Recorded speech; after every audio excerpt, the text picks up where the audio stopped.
This is Brent Richardson, and welcome to the Business Minutia Podcast, where our focus is on the details of business that are often passed over by traditional classes and leadership training. We focus on the stories of real people who have tried, failed, and learned through their experiences and are willing to share their lessons with others.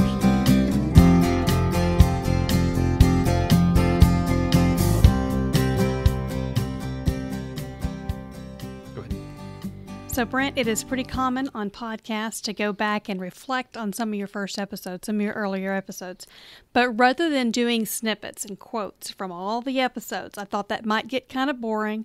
So I wanted you to be able to talk, because on a lot of these, we don't get to actually hear your thoughts on the topic. It's just interviews. That's why we started throwing in some that were just you and I, and we'll talk a little bit about that. But yeah, you're right. There's some of these that I just have to listen and interview and not give my take on some of these items. So we're going to do that. We're going to give kind of my take on the highlights for me, what my takeaways have been from the first 20 episodes, and we'll get into what our favorites were or something like that. We're not going to hit on every one of them, but we do have some of the key takeaways that we've had from the episodes. That's right. And Brent, let's just start with the first episode. Yeah, the first interview, and not all of these were all in order, but this one was early on, right, which was Ken Janke. And, you know, that's really set the stage to me for my takeaway overall that we'll get to at the end of the first 20 episodes, which has really been about self-awareness. This has been a journey of self-awareness, just a continued journey for me. And when you talk about navigating career changes, which is what that episode was about, and what we were talking with Ken, because he's so good at that, at thinking through that type of thing, starting with who you are first was probably not the first thing that I thought of when I thought about navigating career change. But definitely I could see it as critical. If you don't understand who you are, and I think the last, 20 episodes has been a lot of that for me, is just figuring out who I am compared to all these people. You can't help but ask yourself those questions when you're interviewing these incredible people. Right. And sometimes you think that you're one thing, and then you're talking to someone, you're like, okay, yeah. I'm not wired like you. Right. And that's okay. Yeah. When I talk to these serial entrepreneurs, that's definitely one of the things that I go, okay, I'm not you at all.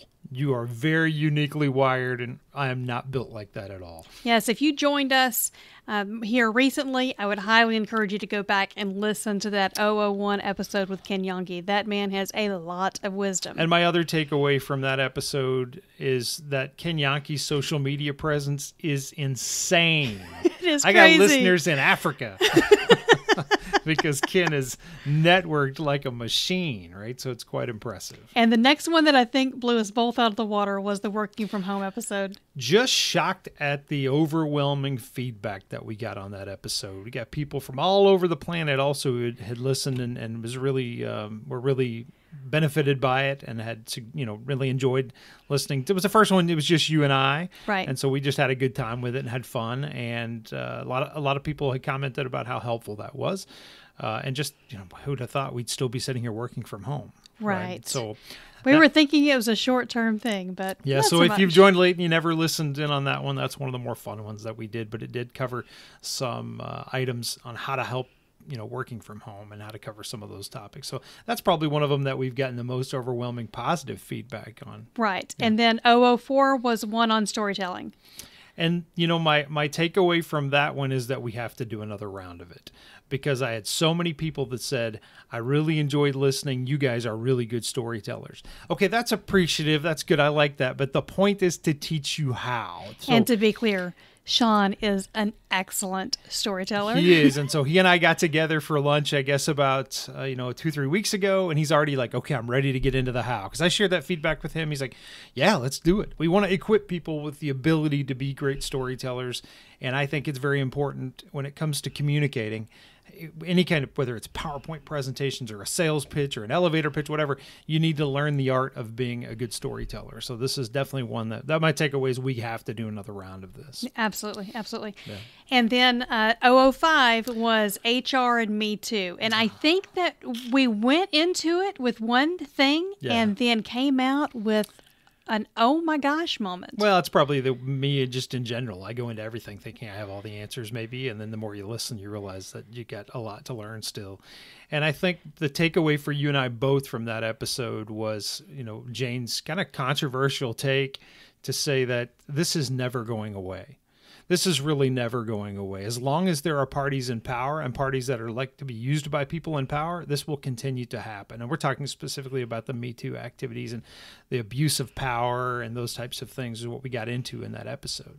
Yeah, that was absolutely a controversial topic, but at the same time, it was kind of an aha for me as a woman. I'm like, oh, I've never looked at it that way. Yeah. And I think it also gave me, maybe an appetite that I would like to cover a lot more with regard to gender bias. There's a lot more in that area that we need to get into. We haven't gotten to the point where we go, okay, we have really good expertise, so we want to interview somebody. But that is an area that we're interested, that we want to cover. And I think it started with that episode. Right. Yep. And then we rolled into episode 8 and 10 were both about horrible coworkers. We had a good time with these episodes as well. It was fun. Yeah. My takeaway was, how do we get anything done? We had 2 stories that we shared from individuals that were in those episodes. Well, 2 that we aired. That were kind of 2. Yeah, we had 2 that we aired, kind of horror stories from people working with bad coworkers. But then I have countless other stories that people shared with me that I can't put on the air. And my takeaway after listening to people's feedback and talking with people who listen to the episode is, how do we get anything done? And then right after that, I go, how do I not be that bad coworker? Right. And wondering exactly where you do fit in there currently, where you have in the past, who you owe an apology to. This goes back to the self-awareness journey, which has really been this first 20 episodes for us, is trying to figure, each of these episodes we're like, I'm reflecting on myself. Which of those people am I? Yeah. Right. We're definitely not going into this thinking that we have all the answers. We are learning. Yeah, I don't know. Maybe we did go into it thinking, no, I don't think we did. But I can't remember whose quote I'm stealing, but it's what you learn after you know it all that counts. Right, yeah, right. Sure. And then episode 11. Mr. Hubie Payne and systemic racism, right? So tons of folks that had listened to that episode. And I guess my takeaway, as we were discussing a little bit earlier, I think my takeaway from that episode is really, I'm so competitive. I want to win, right? And the details of how are just minutia that we're going to work through, but we're going to win. And the idea that I could be a stumbling block because of my own unconscious bias in some way. Right. Now we're talking about this, specific for racism, but it could be gender, it could be anything like this. The idea that I might be limiting someone's potential, right? And I think the thing that I remember from the episode was Hubie talking about Jack Kilby and the inventor of the integrated circuit. Would he have done all that? And would he have accomplished those great things that we rely on today that's making your cell phone work, that you're probably listening to this on, because of this guy going off and doing that? What if there was some limiting factor? What was there some unconscious bias that said, because of who you are, you're not allowed to engage here, you're not allowed to invent, or you're not, or they're not, maybe it's never said that overtly, but what if there's something that I'm doing that's unconsciously creating an environment where I can't get the most out of them? I want to win too much to allow that to take place. And so it gives me the courage to get the flashlight out, get in the basement, go find out what kind of skeletons and stuff are going on down there. And again, it's part of that self-awareness journey, is I'm trying to sort through that for me. Right. And he also discussed in that, and I know it's a racism episode, but there was a gender discussion in there that I thought was fascinating, because there was a woman that was in the room that was kind of getting coffee and running errands and never was asked to speak. Yeah. But she had a lot of answers if someone had just asked her to speak. Right. And for anyone to be limited or hushed or silenced or whatever for any reason. Right. And when it's overt and I can see it, I can have a clear stance. The self-reflection that I come back to is, what are the places where I don't see it? Right. Where are the places where it's unconscious for me? How do I go uncover those pieces? And so far, the best way I know is to listen. right? And then the more people I listen to, the more my eyes are open. And that is one thing that this podcast has really done for us is we have had people contact us, reach out to us with suggestions on topics or thoughts on what we had just covered. And we have been hearing from people that we don't necessarily know and getting some interesting perspectives. I do hear from friends that are like, hey, I haven't caught up on the latest episodes. Like, as almost as if they're saying, I'm sorry. Man, we all have other things to do, right? So it's not that you're going to listen. I like listening to lots of different podcasts, but I don't listen to every episode. I listen to the ones that catch my attention that I have time for. And now episode 12 was on performance review, and I think you walked away with a pretty cool takeaway from this one. Yeah, I think this is the episode where I started to realize, and I think I knew this, but knowing it in your head, knowing it in your heart are two different things, but you wonder who's really listening. Right. And when you put this out there, you're putting yourself out there, right? And you wonder who's listening, and you wonder why bother when I can just influence the circle that I directly see in my reports or people, directly around me.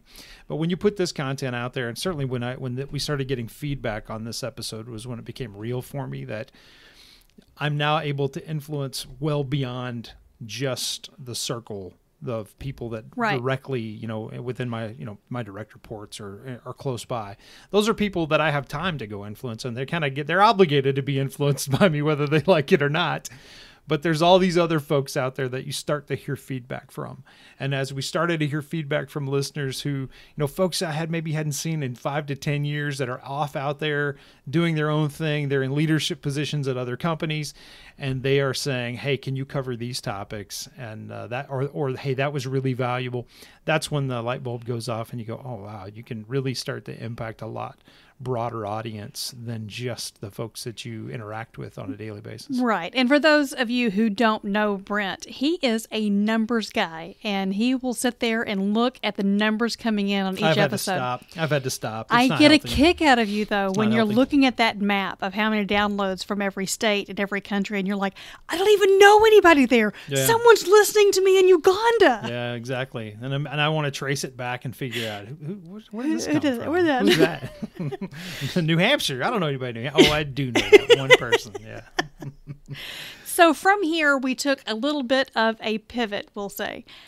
We started focusing a little bit more on small businesses. And the reason we did that is because we are in the middle of COVID, and we wanted to make sure that we are focusing on making sure small businesses are still there when we are finished and we are out of quarantine and everybody's back in their offices.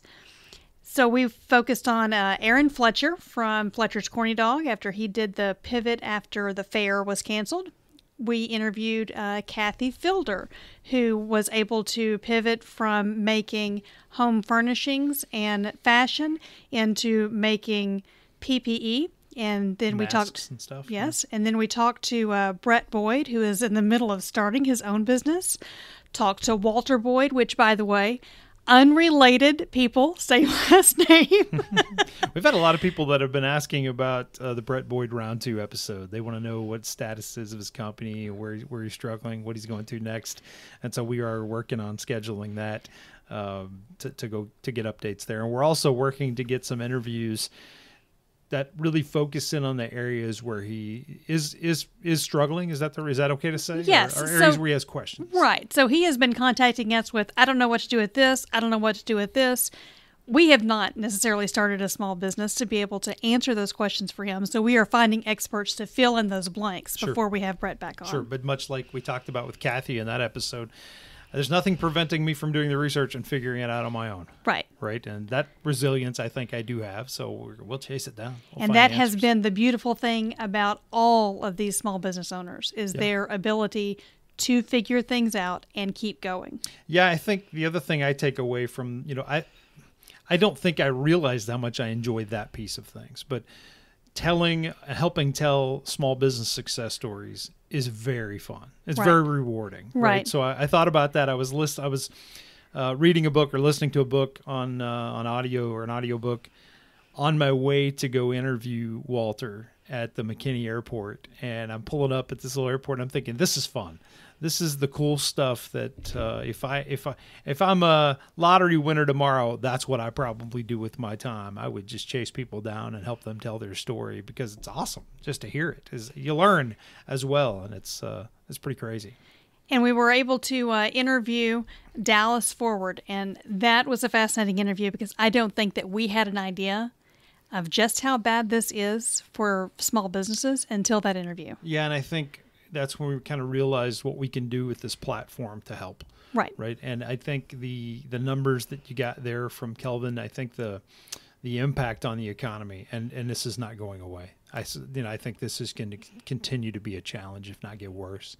And it's heartbreaking, right? So you want to do everything that you can. You realize the effect it's going to have in the economy when these small businesses that have been carrying so much of the load for the economy just in general, and that we have to do something. I think and that's where we started jumping in and kind of pivoting ourselves to tell their stories. Right. If you have not listened to episode 16 and you are a small business owner, I would highly encourage you to go back and listen to that.